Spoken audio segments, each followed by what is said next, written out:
To His Excellency Walid al-Moualem, Deputy Prime Minister and Minister for Foreign Affairs and Expatriates of the Syrian Arab Republic.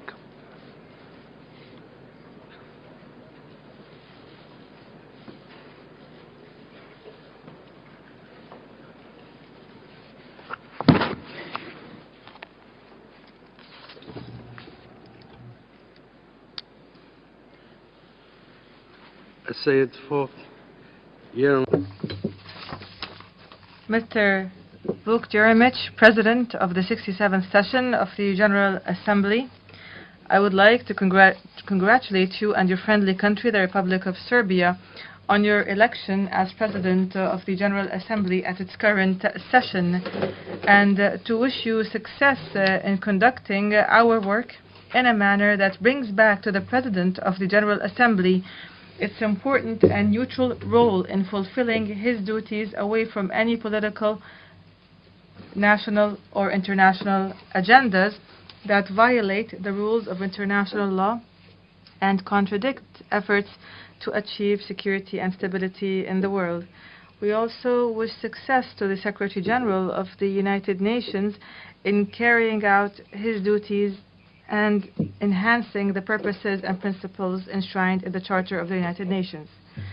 Mr. President, ladies and gentlemen, our world today faces many events that are affecting its states and continue to cast their shadow on the international arena. Many countries are facing political, economic, and financial crises whose consequences exceed the capacities of countries to individually cope with. And while the peoples of the world await effective and coordinated international efforts to overcome these crises, reality indicates instead an escalation of hegemony and domination over the fortunes of nations and peoples in a way that contradicts the principles and purposes enshrined in the Charter of the United Nations and the norms of international law. Instead of seeking to contribute to the settlement of regional and international disputes by peaceful means, some well-known countries continue to pursue new colonial policies based on political hypocrisy in dealing with these crises. Under the pretext of humanitarian intervention, these countries interfere in the domestic affairs of states and impose unilateral economic sanctions that lack moral and legal bases.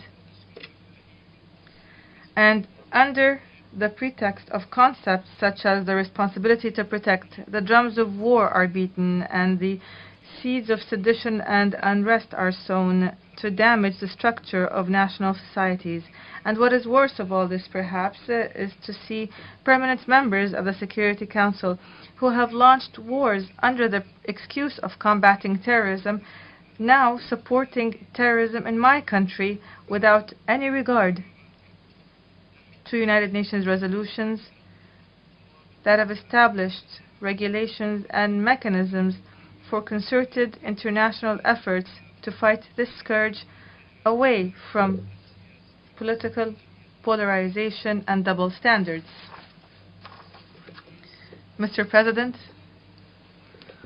for more than a year now, my country has been facing organized terrorism that has affected our citizens and our human and scientific resources and national establishments and many of Syria's historic and archaeological landmarks through terrorist bombings, assassinations, and massacres, through looting and acts of sabotage that have horrified citizens in many parts of Syria. The most recent example of this is the terrorist bombing that recently took place in Damascus on the 26th of September in 2012. A terrorist group with the name of Jabhat al-Nusra, one of al-Qaeda's arms, took the responsibility for this attack, and it is no surprise that the Security Council has failed to condemn this and other terrorist bombings because some of its members support such acts. This terrorism, which is externally supported, is accompanied by unprecedented media provocation based on igniting religious extremism sponsored by well-known states in the region. These states facilitate the flow of arms, money, and fighters through the borders of some neighboring countries. These states also turn a blind eye to the activities of terrorist groups crossing their borders, while others provide active material and logistic support from their territories for such groups. These facts lead me to question whether this international consensus by our states on combating terrorism was serious, or was it merely ink on paper? In what context can we classify the explicit request by the United States to the armed terrorist groups not to surrender their arms as a response to amnesty decrees and decisions issued by the Syrian leadership? We also wonder to what extent the statements made by Qatar, Saudi Arabia, Turkey, the United States, France, and others, to what extent do these statements, which clearly incite and support terrorism in Syria with money, weapons, and foreign fighters, to what extent are these in line with the international responsibilities of these countries in combating terrorism? One of the ironies that we face today is represented by encouraging extremists in countries within and outside our region to go to the borders of Syria and enter the country to carry out terrorist acts under the name of jihad, in collaboration with terrorists from the inside. This is a fact that has been confirmed by reports by both international and Arab observers before them. And to this very day, and as a result of this terrorism, Syria has lost thousands of martyrs from among its military ranks and civilians as a price for its efforts to defend the integrity of the Syrian state and its citizens in the face of this global terrorist campaign. Mr. President, the Syrian government called for dialogue at the beginning of the events in my country, but this call did not find any positive response from most opposition parties.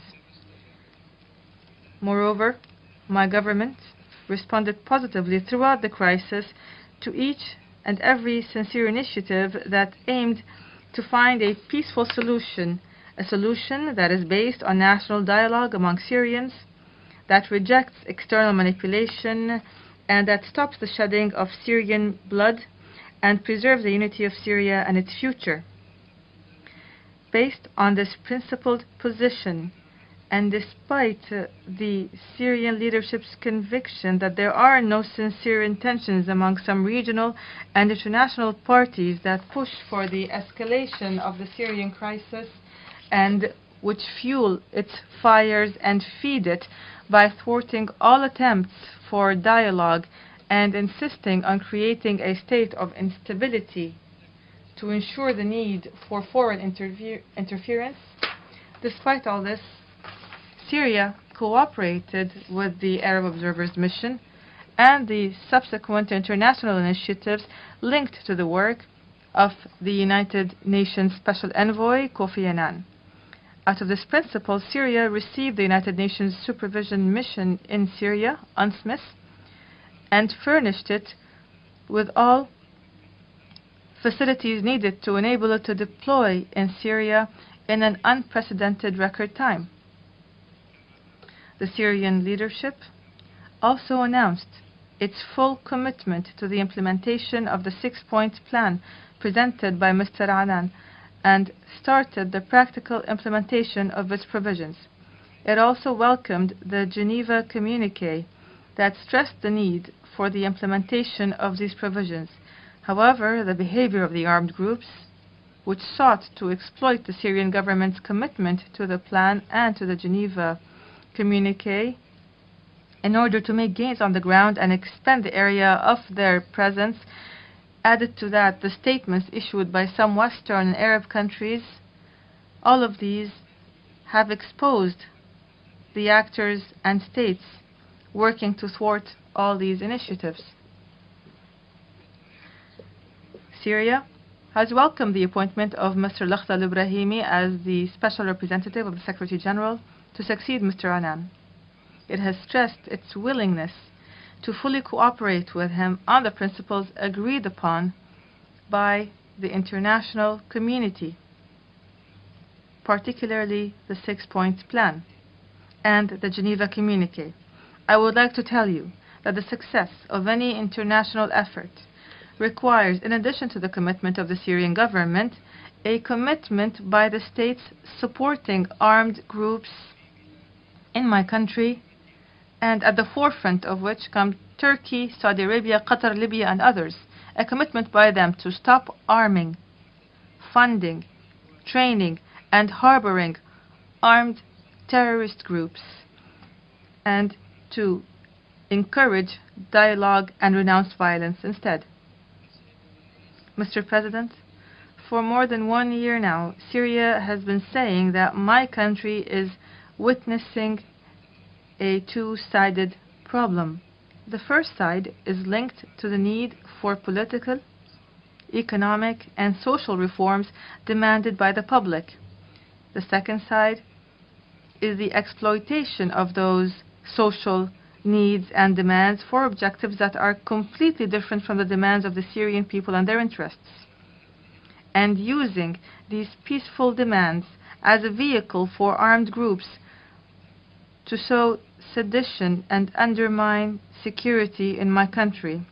I referred to this in my speech from this very podium last year.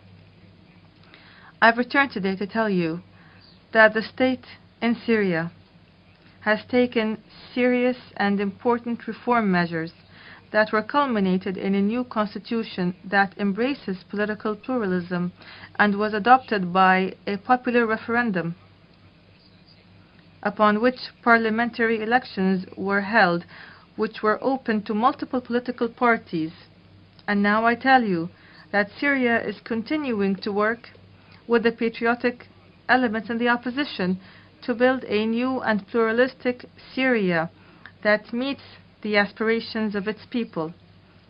Syria, at the same time, is determined to carry out its duties and to protect its people from jihadist and takfiri terrorism, which armed terrorist groups are using to spread chaos and create sedition among Syrians and threaten their peaceful coexistence.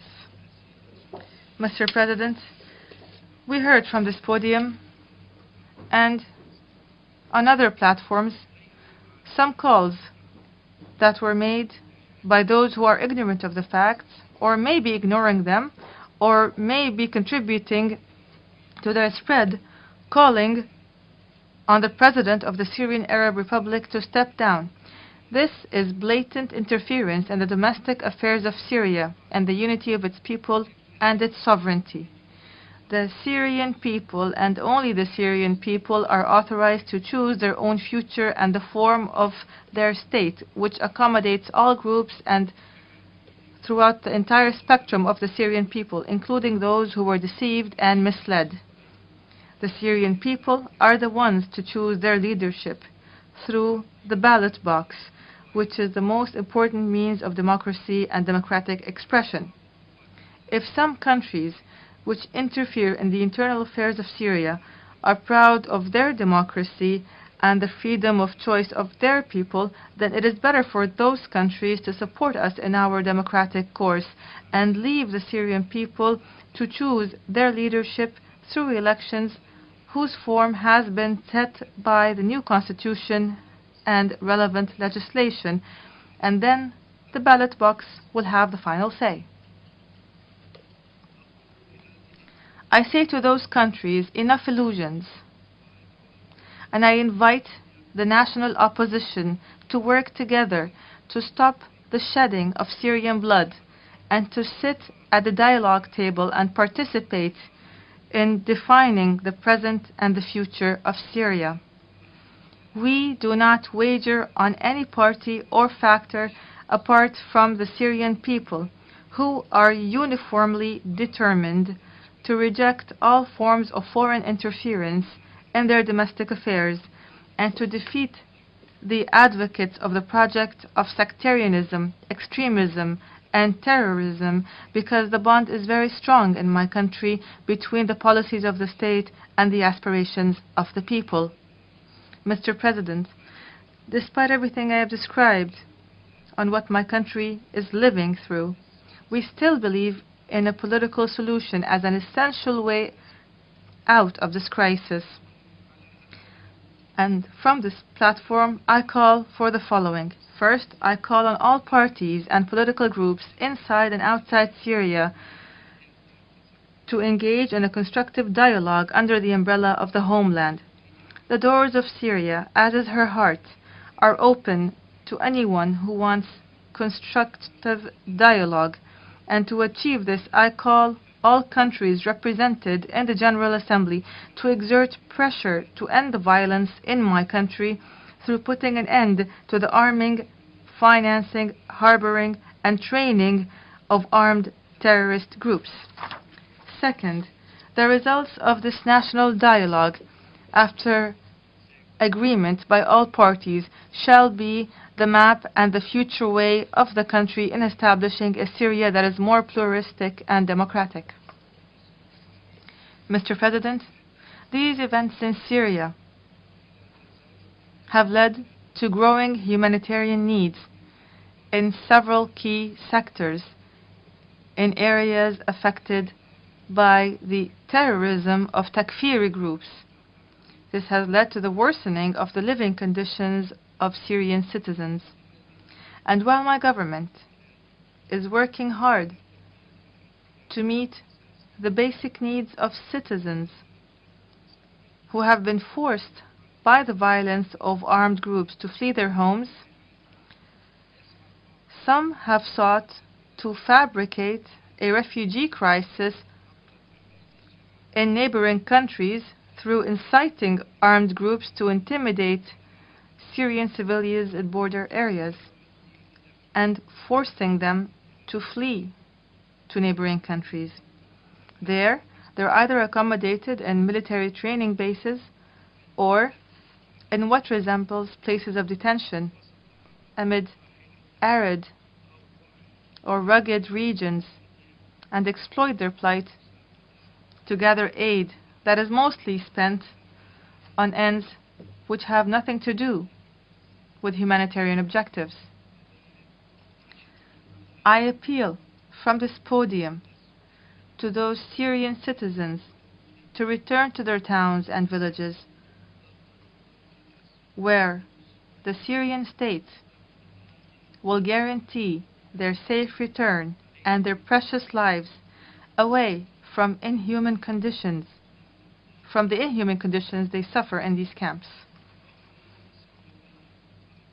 At this point, allow me to ask a legitimate question about the credibility of those who claim to care for providing humanitarian access as a response to the needs of the Syrians, and to question the consistency of these claims with a policy of tightening economic sanctions that are badly affecting the living conditions of these same citizens whose interests those imposing the sanctions claim to serve. How can imposing sanctions on the banking, health, and transport sectors be consistent with caring for the best interests of the Syrians?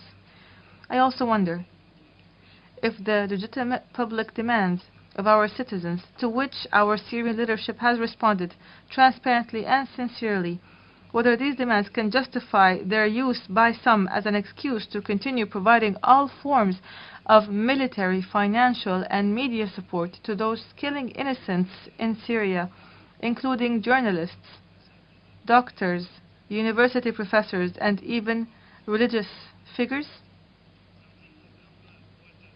Or is this simply another practical interpretation of the concept of creative chaos, which only contributes to strengthening Western hegemony on Mediterranean countries and which serve only Israel's expansionist interests? Mr. President, what is happening in my country must not lead us to lose our basic focus, which is Palestine and the Golan. Therefore, the Syrian Arab Republic confirms its adherence to her natural right to restore the full occupied Syrian Golan up to the June 6, 1967 borders. Syria stresses its refusal and rejection of all measures taken by Israel, the occupying power, to change the natural, geographic, and aspects of the Golan in a clear violation of the relevant resolutions of the Security Council, particularly Resolution 497 of the year 1981. Syria renews its support for the legitimate call upon the international community to recognize a free and independent Palestinian state on the Palestinian territories occupied in 1967. The failure of efforts to achieve a just and comprehensive peace in the Middle East on the basis of the international terms of reference endorsed by the international community as a basis for peace between Palestinians and Israelis is due, as everyone knows, to the unilateral positions and actions of Israel, especially Israel's insistence on continuing its settlement policy and its evasion of the requirements of peace. Mr. President, my country renews its call upon the international community to work on freeing the Middle East of all weapons of mass destruction. In this context, we recall the initiative presented at the end of 2003 during its membership of the Security Council by Syria, and we call upon the Council to adopt it. Syria stresses that clearing the region of all weapons of mass destruction will not be achieved without making Israel, the only nuclear power in the region, abide by joining the Nuclear Non-Proliferation Treaty and placing its nuclear facilities under the inspection regime of the International Atomic Energy Agency. At the same time, we emphasize on the stipulations of the Nuclear Non-Proliferation Treaty, which guarantee the rights of all states to acquire nuclear technology for peaceful purposes. Mr. President, the insistence of the United States and countries of the European Union and others to impose unilateral economic measures violates the regulations of international law and the principles of free trade and raises questions about the legality and morality of such practices. Based on this, we call for lifting the embargo imposed on Cuba by the United States for decades. We also renew our call for lifting and stopping all unilateral coercive measures imposed on the peoples of other countries such as Venezuela, Belarus, Iran, Syria, and the Democratic People's Republic of Korea.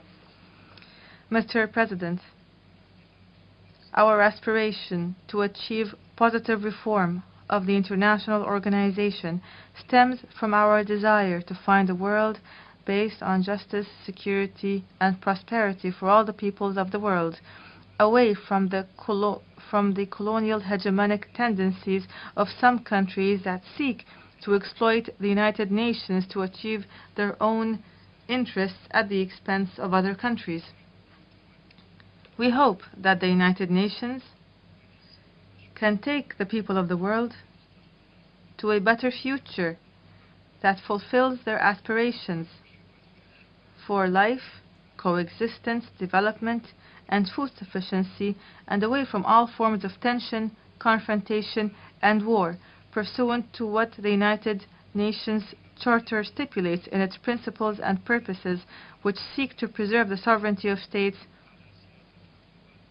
and equality among them in rights and